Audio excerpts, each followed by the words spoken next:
Assalamualaikum warahmatullahi wabarakatuh. Perkenalkan, saya Vidya Dayati, guru IPA SMP Negeri 1 Petung Kriono, Kabupaten Pekalongan. Pembelajaran berdiferensiasi berakar pada pemahaman bahwa tidak ada siswa yang sama. Setiap siswa memiliki pengalaman, latar belakang, dan cara belajar yang berbeda. Oleh karena itu, guru perlu mengadaptasi metode pengajaran untuk menciptakan pengalaman belajar yang relevan dan memenuhi kebutuhan belajar setiap siswa. Konsep pembelajaran berdiferensiasi yang tidak hanya memanfaatkan IT, tapi juga menjadikan lingkungan sekitar sebagai sumber inspirasi. Pada kesempatan kali ini, saya akan berbagi praktik baik pembelajaran berdiferensiasi yang telah saya lakukan, yaitu sidik malam. Siswa aktif melalui peran detektif makhluk hidup di alam.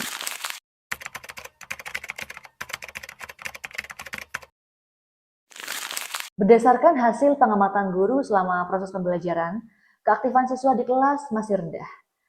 Meski guru telah berusaha menarik perhatian mereka dengan berbagai metode seperti diskusi kelompok dan permainan edukatif, tetap saja respon yang diterima masih kurang. Kurangnya keaktifan ini tidak hanya mempengaruhi proses pembelajaran, tapi juga jangka panjang terhadap perkembangan karakter dan keterampilan siswa. Interaksi yang kurang membuat mereka kehilangan kesempatan untuk mengasah kemampuan berpikir kritis dan kolaboratif. Di sisi lain, lingkungan sekitar sekolah memiliki potensi yang besar untuk menjadi sumber belajar. SMP Negeri 1 Petung Kriono terletak di daerah pegunungan yang memiliki beragam sumber daya alam. Namun potensi ini belum dimanfaatkan secara maksimal dalam proses pembelajaran. Oleh karena itu, saya merancang suatu praktik baik pembelajaran berdiferensiasi berbasis pengamatan lingkungan sekitar dan dipadukan dengan pemanfaatan IT. Pada praktik pembelajaran berdiferensiasi ini, saya memanfaatkan Google Lens, Canva, dan berbagai media online lainnya pada materi klasifikasi makhluk hidup kelas 7 semester 2. Tantangan yang saya hadapi dalam melaksanakan pembelajaran adalah kegiatan pembelajaran dilakukan di dalam dan di luar kelas. Manajemen waktu yang efektif dan efisien sangat dibutuhkan supaya seluruh rangkaian kegiatan dapat dilaksanakan dengan maksimal. Area luar kelas dan lapangan tidak ada sinyal internet, sehingga penggunaan Google Lens hanya bisa dilakukan di dalam kelas menggunakan akses Wi-Fi. Pada tahap perencanaan, saya menyiapkan bahan ajar, media, LKPD, kuis, dan rancangan aktivitas pembelajaran yang akan dilakukan. Selain itu, saya mempelajari kembali profil siswa berdasarkan hasil asesmen diagnostik yang telah dilakukan saat awal semester. Pada kegiatan pendahuluan, saya memberikan salam, meminta siswa membaca doa, dan menanyakan kabar siswa. Lalu, saya mengajak siswa untuk menuliskan perasaan dan kesiapan mereka melalui Mentimeter, agar saya dapat memberikan motivasi yang tepat untuk semangat mengikuti pembelajaran. Tak lupa saya mengajak siswa meyakini kembali kesepakatan belajar yang telah dibuat bersama. Sebelum memulai pembelajaran, siswa diminta mengerjakan asesmen diagnostik kognitif berbentuk kuis melalui Kahoot. Dari hasil asesmen diagnostik kognitif tersebut, saya membaginya menjadi 3 kategori, yaitu cukup paham, paham sebagian, dan belum paham. Perbedaan kesiapan belajar tersebut saya gunakan sebagai dasar pembentukan kelompok. Selanjutnya, saya menyampaikan tujuan pembelajaran sebagai target pencapaian siswa pada pertemuan ini. Aktivitas berikutnya adalah pemberian stimulus kepada siswa berupa gambar dan video. Kemudian siswa menanggapi stimulus dari guru, mengajukan pertanyaan, dan berbagi pengetahuan yang mereka miliki tentang hewan. Siswa diminta berkelompok sesuai dengan hasil asesmen diagnostik kognitif yang telah dilakukan. Saya tidak membagi siswa ke dalam kelompok berdasarkan gaya belajar, sehingga tidak ada kelompok auditori, kelompok visual, maupun kelompok kinestetik. Namun, semua gaya belajar mereka terpenuhi melalui rangkaian aktivitas pembelajaran dengan diferensiasi proses dan konten. Saya memberikan arahan kepada siswa untuk fokus terhadap tujuan kegiatan, tidak merusak lingkungan, dan menggunakan waktu dengan efektif untuk menemukan berbagai jenis makhluk hidup. Siswa dengan semangat melakukan pengamatan di lingkungan sekitar sekolah.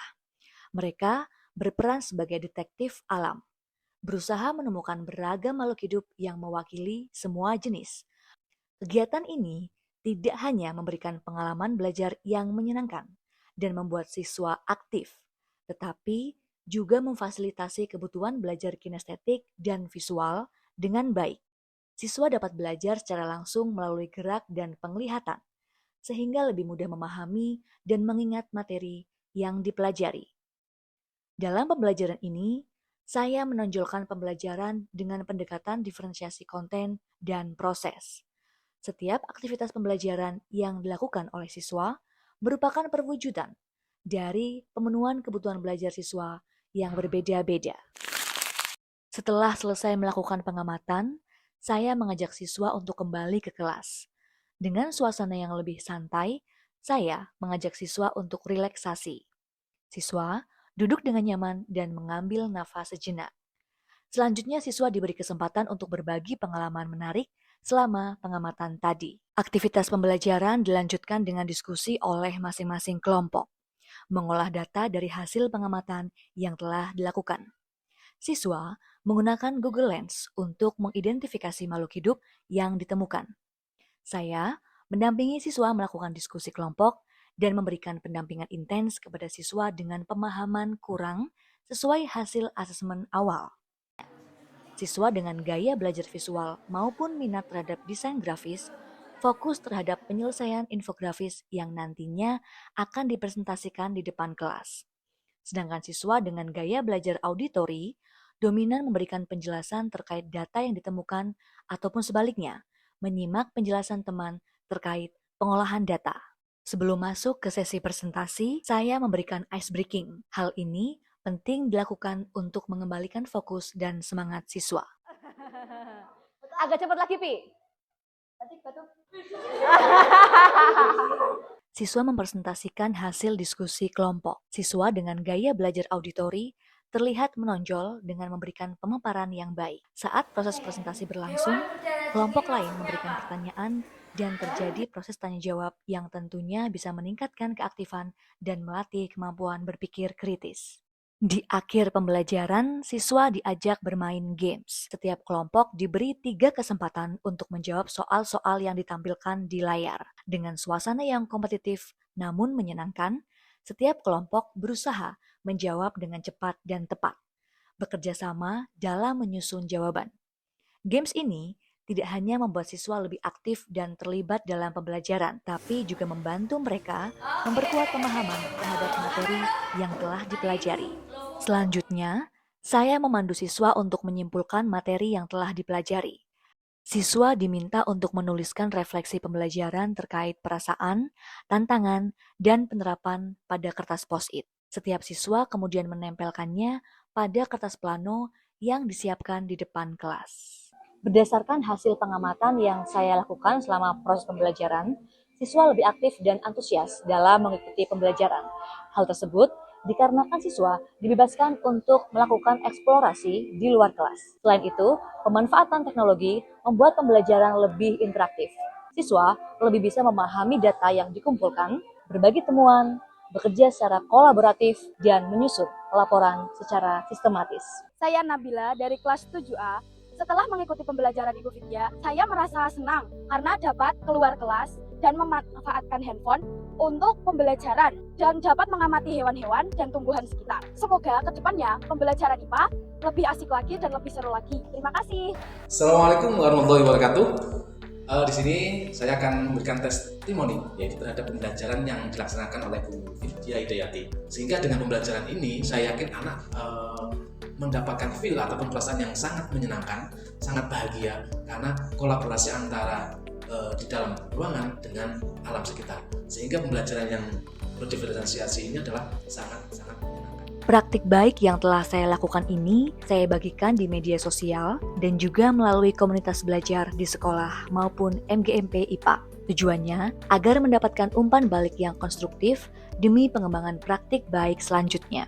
Bersama-sama, mari kita ciptakan lingkungan pembelajaran di mana setiap siswa memiliki ruang untuk tumbuh, berinovasi, dan meraih potensi terbaik mereka. Sekian praktik baik yang telah saya lakukan di kelas bersama murid-murid saya. Semoga menginspirasi. Wassalamualaikum warahmatullahi wabarakatuh.